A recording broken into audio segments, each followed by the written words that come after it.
Okay, this is example 2-2 in your textbook. You'll find it on page 39.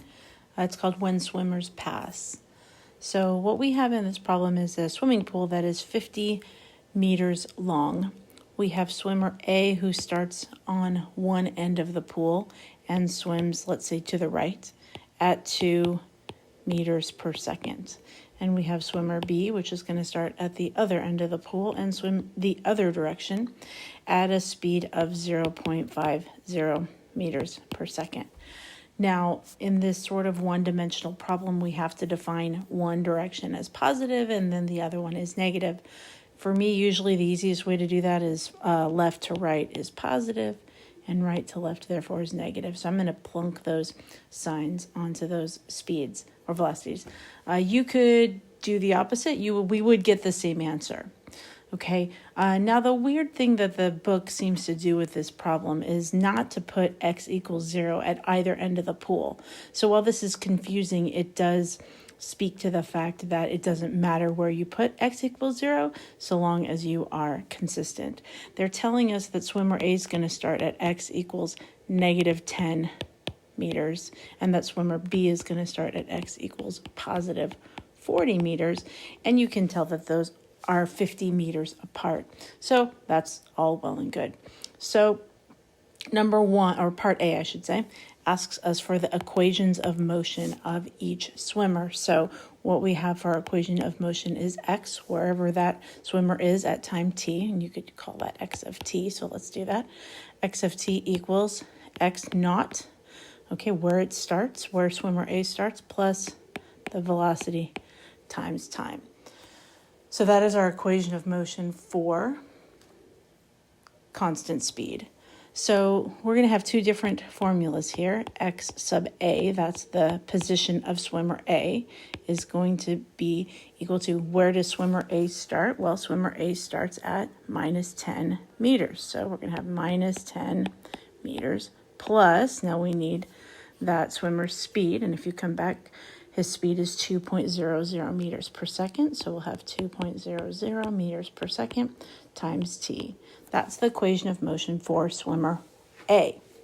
Swimmer B is going to look very similar. Where does swimmer B start? Well, swimmer B starts at positive 40 meters. So I'm going to put a positive in there just to show you that I have thought about it.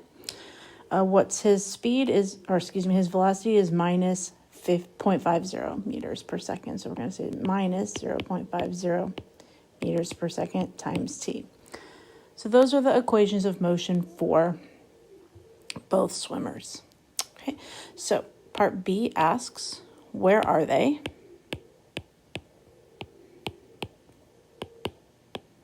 At t equals 10.0 seconds. Well, once you have the formulas, we can just plug the time in and figure it out. So x sub A is minus 10 meters plus 2.00 meters per second times t. Well, the time we're asked for here is 10 seconds. So we're going to solve a little bit more. Negative 10 meters plus, now we have 2 times 10 is 20. And what happens when we do meters per second times seconds? The seconds cancel out and we get meters here. It's a good thing because we can't add this and this unless they have the same variable or the same unit, which they do.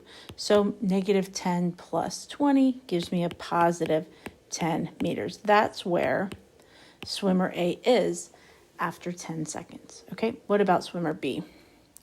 Well, we know that x of B is positive 40 meters minus 0.50 meters per second times t, and our time now again is still 10 seconds. So taking one additional step here, 40 meters minus 5.00, 0.5 times 10 is 5. We take our seconds out of the equation literally and we get meters. So 40 minus 5 is plus 35.0 meters. So that's where each swimmer is at 10 seconds. Swimmer A is positive 10 meters and swimmer B is positive 35. So that's part B. Now part C says, I'm going to go to another page. Part C says, at what time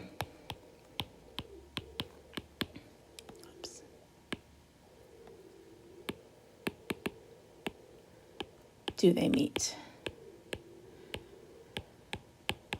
All right, so we can tell that we're solving for time here, but the sort of leap that you have to make here is that when they meet, whatever time that is, XA equals XB. They're in the same position. Their positions are equal. So that's the key we're going to use to solve this problem. So all we need to do is simply say that XA, which is negative 10.0 meters, plus 2.00 meters per second t equals XB, which was 40 meters, minus 0.50 meters per second t.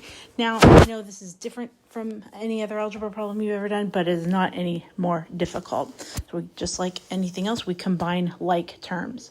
So I'm going to combine the t terms on the left, and I'm going to say I've got 2.50 meters per second t equals, then I'm going to combine my terms without time on the right hand side, and 40 plus 10 is 50 meters. Okay, we're just going to solve for time. Now, this again is a little bit different because we've got to deal with the units. The number is easy, 20.0. Let's not worry too much about that. But what do we do about the units? Well, the meters cancel out. We've got meters on each side. The second comes from the denominator of this side. We multiply by seconds, and we end up with a second on the other side, and we get 20.0 seconds. That's the time when they're going to meet, right? We're going to get lots of practice multiplying and dividing units. Do not delete them from your equations. You're going to get into trouble if you do that, right? So that's the time. That's the one and only time they will meet after 20 seconds. So part D says, okay, fine. At what point, or you could say where, oops, let me erase this. All right. At what point do they meet? All right, well, we know that they meet at t equals 20 seconds. So all I need to do is say, well, XA, going back to good old XA, negative 10.0 meters plus 2 meters per second times time, which is, we know we're meeting at 20 seconds. So I get XA equals negative 10 meters plus 2 times 20 is 40. The seconds cancel and I get meters. That gives me plus 30 meters. Now, a couple things you can do to sort of check if this makes sense. Is this actually a place in the pool? Way back here, we drew this. It wasn't really a pool, but we drew this. The pool goes from negative 10 meters to positive 40 meters. So getting an answer of x equals plus 30 meters, at least we are literally in the ballpark. We're in the pool. If you'd gotten an answer like negative 30 meters, that doesn't make any sense. If you'd gotten an answer of 60 meters, also doesn't make any sense. So that's what I'm going to call a common sense check. And it can be very helpful to see if you've made some kind of weird mistake. Another thing I like to do is check my answer, if at all possible. And guess what I can do? X of B is, remember, 40 meters minus 0.50 meters per second times our 20 seconds. Let's see where swimmer B is. All right, swimmer B is at 40 meters minus 10. Again, the seconds cancel.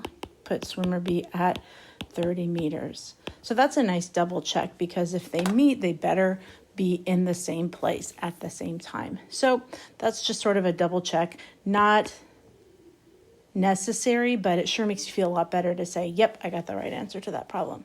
So that's sample 2-2, and that finishes up topic 1 for us.